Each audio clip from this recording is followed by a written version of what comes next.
माता दी जय श्री कृष्णा। स्वागत है आपका मेरे इस चैनल माँ प्रमाणिक कृपा @अनिता धार्मिक ज्ञान पर। आज मैं आपको अपने इस वीडियो में चैत्र महीने में जो एकादशी आती है उस एकादशी का महात्म्य, मुहूर्त, किस दिन हमें व्रत करना चाहिए, इसका शुभ मुहूर्त कौन सा है और इसका पारण समय क्या है और जाने इसके पीछे की कथा जो कि बहुत ही महत्वपूर्ण है। क्या आप जानते हैं कि ऐसा कोई व्रत है जो सभी पापों का नाश कर देता है और हर मनोकामना को पूरी करता है? वह है कामदा एकादशी का व्रत।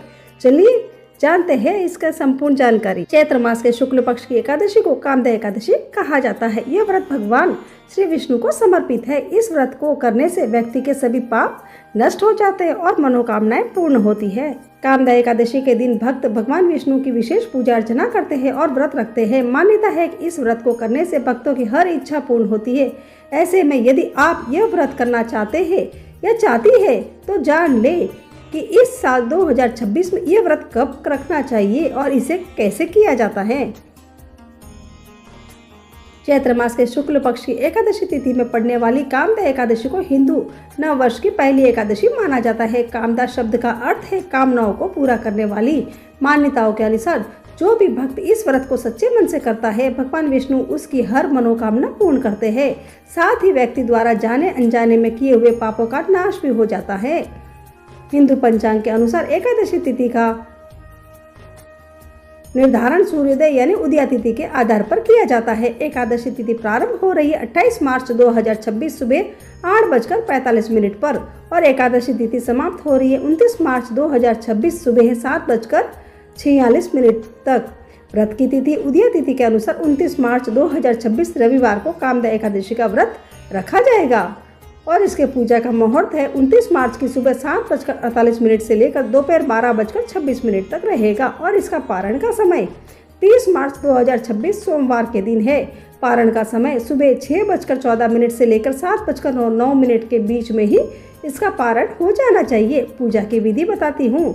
पूजा के दिन सुबह जल्दी उठकर ब्रह्म मुहूर्त में स्नान करें और स्वच्छ वस्त्र धारण करें। यदि संभव हो तो इस दिन पीले रंग के वस्त्र पहने और इसे शुभ माना जाता है। इसके बाद पूजा घर की सफाई करें और गंगा जल का छिड़काव करें। फिर बैठकर हाथ में जल लेकर व्रत का संकल्प ले। इसके बाद एक चौकी ले, उस पर लाल या पीले रंग का कपड़ा बिछाए। भगवान विष्णु की तस्वीर या प्रतिमा स्थापित करें। उन्हें पीले फूल, पीले वस्त्र, फल, अक्षत और चंदन अर्पित करें। फिर धूप बत्ती, अगरबत्ती और दीपक जलाए। भगवान विष्णु को भोग लगाए। तुलसी दल उन्हें अत्यंत प्रिय है, इसलिए भोग में इसे अवश्य ही शामिल करें। ध्यान रहे कि एकादशी के दिन तुलसी के पत्ते नहीं तोड़ने चाहिए। इन्हें एक दिन पहले ही तोड़कर रख ले। इसके बाद भगवान विष्णु की मंत्रों का जाप करें। कामदा एकादशी के व्रत की कथा सुने और अंत में विष्णु जी की आरती करें। शाम को दीपदान करें और अगले दिन पारायण जरूर करें। अब मैं आपको कामदा एकादशी व्रत की कहानी सुनाने जा रही हूँ। आप सब ध्यानपूर्वक सुनिएगा। युधिष्ठिर ने पूछा कि वासुदेव आपको नमस्कार है। अब मेरे सामने ये बताइए कि चैत्र शुक्ल पक्ष में किस नाम की एकादशी होती है। तब भगवान श्री कृष्ण बोले कि राजन, एकाग्रचित होकर यह पुरातन कथा सुनो जिसे वशिष्ठ जी ने दिलीप के पूछने पर कहा था। दिलीप ने पूछा कि भगवान, मैं एक बात सुनना चाहता हूँ। चैत्र मास के शुक्ल पक्ष की किस नाम की एकादशी होती है? वशिष्ठ जी बोले कि हे राजन, चैत्र शुक्ल पक्ष में कामदा नाम की एकादशी होती है। वह परम पुण्यमयी है पाप रूपी ईंधन के लिए। तो यह दावा नल ही है। प्राचीन काल की बात है। नागपुर नामक एक सुंदर नगर था जहाँ सोने के महल बने हुए थे। उस नगर में पुंडरीक आदि महाभयंकर नाग निवास करते थे। पुंडरीक नाम का नाग उन दिनों वहां राज्य करता था। गंधर्व, किन्नर, अप्सराएं भी उस नगरी का सेवन करती थी। वहां एक श्रेष्ठ अप्सरा थी जिसका नाम ललिता था। उसके साथ ललित नाम वाला गंधर्व भी था। वे दोनों पति पत्नी के रूप में रहते थे। दोनों ही परस्पर काम में पीड़ित रहा करते थे। ललिता के हृदय में सदा पति की ही मूर्ति बसी रहती थी और ललित के हृदय में सुंदरी ललिता का नित्य निवास था। एक दिन की बात है, नागराज पुंडरीक राज्यसभा में बैठकर मनोरंजन कर रहा था। उस समय ललिता का गान हो रहा था, किंतु उसके साथ उसकी प्यारी ललिता नहीं थी। गाते गाते उसे ललिता का स्मरण हो आया। अंत उसके पैरों की गति रुक गई और जीभ लड़खड़ाने लगी। नागों में श्रेष्ठ करकोटक को ललित के मन का संताप ज्ञात हो गया। अतः उसने राजा पुंडरीक के उसके पैरों की गति रुकने एवं गान में त्रुटि होने की बात बता दी। कर्कोटक की बात सुनकर नागराज पुंडरीक की आंखें क्रोध से लाल हो गई। उसने गाते हुए कामातुर ललित को श्राप दिया कि दुर्बुद्धे, तुम मेरे सामने गान करते समय भी पत्नी के वशीभूत हो गया है, इसलिए तू राक्षस हो जा। महाराज पुंडरीक के इतना कहते ही वह गंधर्व राक्षस हो गया। भयंकर मुख, विकराल आंखें और देखने मात्र से भय उपजाने वाला रूप, ऐसा राक्षस होकर वह कर्म का फल भोगने लगा। ललिता अपने पति के विकराल आकृति देख मन ही मन बहुत चिंतित हुई। भारी दुख से कष्ट पाने लगी। सोचने लगी कि क्या करूं, कहाँ जाऊं, मेरे पति पाप से कष्ट पा रहे हैं। वह रोती हुई घने जंगलों में पति के पीछे पीछे घूमने लगी।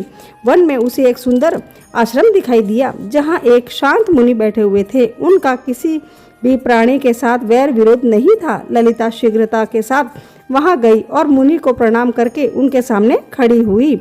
मुनि बड़े दयालु थे। उस दुखनी के दुख देखकर वे इस प्रकार बोले कि हे शुभे, तुम कौन हो, कहाँ से आई हो, मेरे सामने सच सच बताओ। ललिता ने कहा कि हे महामुने, वीरधनवा नाम वाले एक गंधर्व है। मैं उन्हीं महात्मा की पुत्री हूँ। मेरा नाम ललिता है। मेरे स्वामी अपने पाप दोष के कारण राक्षस हो गए हैं। उनकी यह अवस्था देखकर मुझे चैन नहीं है। हे ब्राह्मण, इस समय मेरा जो कर्तव्य हो वह बताइए। विप्रवर, जिस पुण्य के द्वार मेरे पति राक्षस भाव से छुटकारा पा जाए उसका उपदेश कीजिए। ऋषि बोले कि हे भद्रे, इस समय चैत्र मास के शुक्ल पक्ष की कामदा नाम की एकादशी तिथि है, जो सब पापों का हरने वाली और उत्तम है। तुम उसी का विधि पूर्वक व्रत करो और इस व्रत को जो पुण्य हो उसे अपने पति स्वामी को दे दो। पुण्य देने पर क्षण भर में ही उसके शाप का दोष दूर हो जाएगा। राजन मुनि का यह वचन सुनकर ललिता को बड़ा हर्ष हुआ। उसने एकादशी को उपवास करके द्वादशी के दिन उन ब्रह्मर्षि के समीप ही भगवान वासुदेव के श्री विग्रह के समक्ष अपने पति के उद्धार के लिए यह वचन कहा कि मैंने जो ये कामदा एकादशी का उपवास व्रत किया है उसके पुण्य के प्रभाव से मेरे पति का राक्षस भाव दूर हो जाए।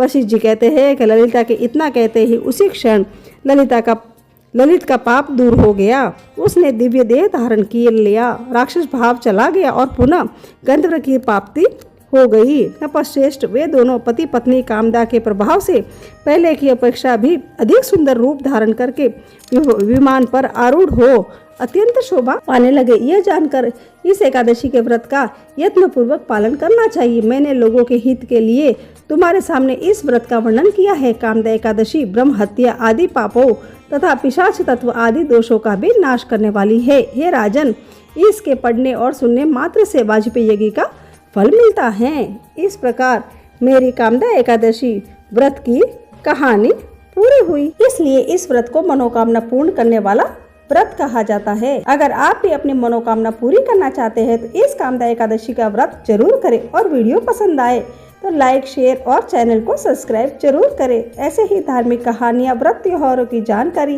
देने के लिए मेरे चैनल को जरूर सब्सक्राइब करें और अपने दोस्तों और भाइयों के साथ जरूर शेयर करें। जय माता दी, जय श्री कृष्णा।